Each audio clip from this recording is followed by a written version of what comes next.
Right, so today we'll be doing an easy LeetCode problem called SearchInsertPosition. Here is our description. Given a sorted array of distinct integers and a target value, return the index if the target is found, else return the index where it would be if it were found.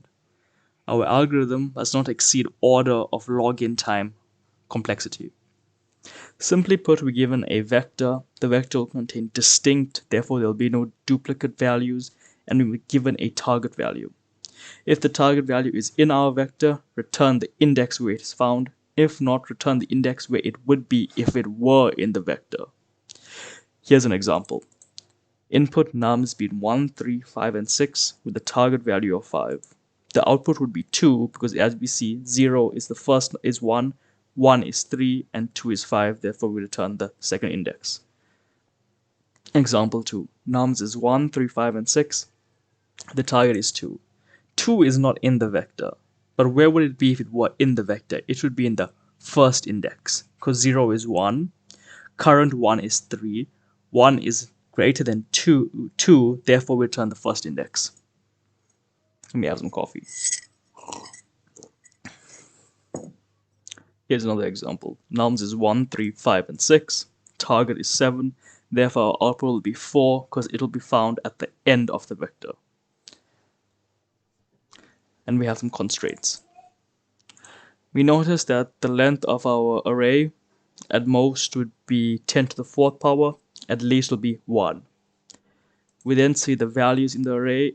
The minimum value will be negative 10 raised to the 4th power, and the maximum value will be 10 raised to the 4th power. Distinct integers in ascending order, that means it starts from the lowest value and it goes to the highest value. Then we have some targets here, irrelevant, accepted, submission, acceptance rates for 4.2%. I think this has a low acceptance rate because people try to make it a little harder than it is, or they just have an issue reading the description. Here is some just comments. Got the LeetCode, great. I get the following issue, the test case 1, 1. I have output 1, but the expected is 0. The answer here is 0 because you return the index, you don't return the value. Some replies, let's see.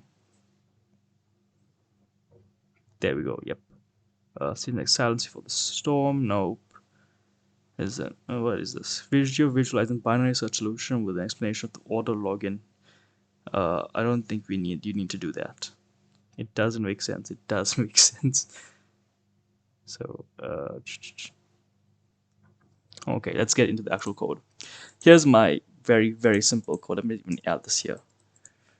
Very, very simple code. So, we'll do our initial search.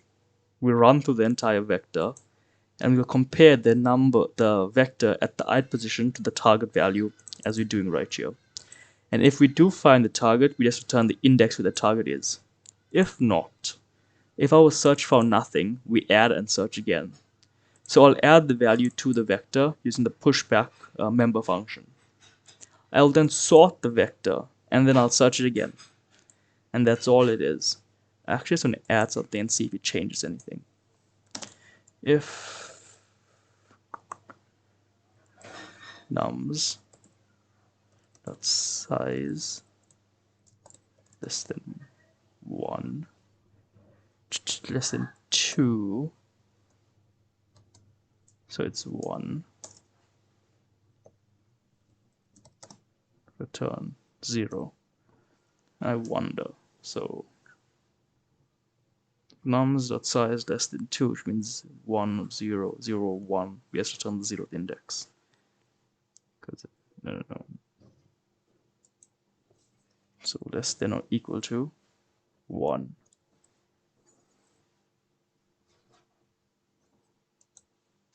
We won't have a case where it is less than as per the constraint. Okay.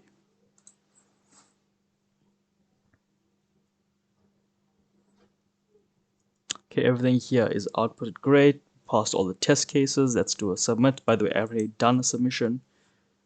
That's the submission. Is when I add something new and see how it goes. Ooh. nums equals 1, target 2, output 0. Okay, great. So I see the issue there, so I'll remove that. Submit.